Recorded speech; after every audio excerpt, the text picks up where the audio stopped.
When shootings like this happen in large exposed areas like festivals, some may want to be reluctant or hesitant to go to some of those events.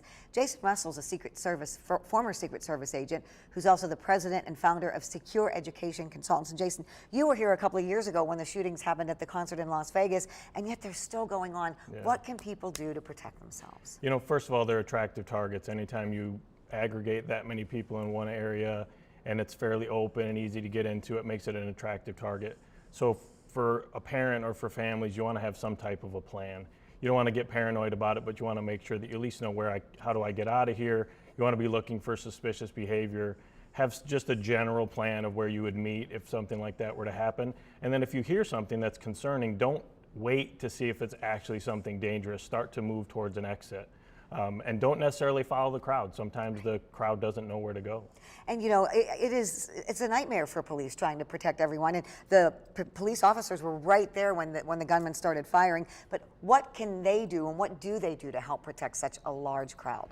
You know, they're trained obviously to deal with the active violence situations, but when you're dealing with such an open area and places that, you know, you have people coming and going and not necessarily strict entry and exit points, it is really difficult. And it's just a matter of them looking for what's out of the ordinary. And really part of what I think people have to realize is you have to be your own security. If you see somebody who's acting suspiciously or cutting through a fence, for instance. Right, like this man did, yeah. Yeah, you'll want to notify the police that you saw something, because those are the things that lead to, you know, maybe preventing an incident. Yeah, and so what else, like, besides being aware and that, what else could be done by everyone, law enforcement and people, to prevent shootings? You know, the prevention side is really based on behaviors we have to look for. These people often show warning signs. Sometimes it's hard to see because it's not happening, you know, in a contained environment.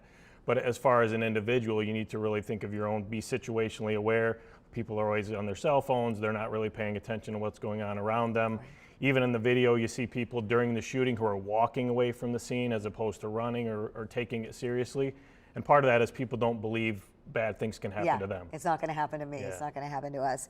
And so people should still not be hesitant to go to things that they enjoy. You know, we have the Coast Guard Festival going on right now all year. That's the biggest event in Grand Haven. So people look forward to these things, and they just need to know that there are ways to protect yourself. Absolutely. I mean, I think I would never hesitate to tell anybody to go out, do the things you enjoy. Just pay attention to what's going on around you.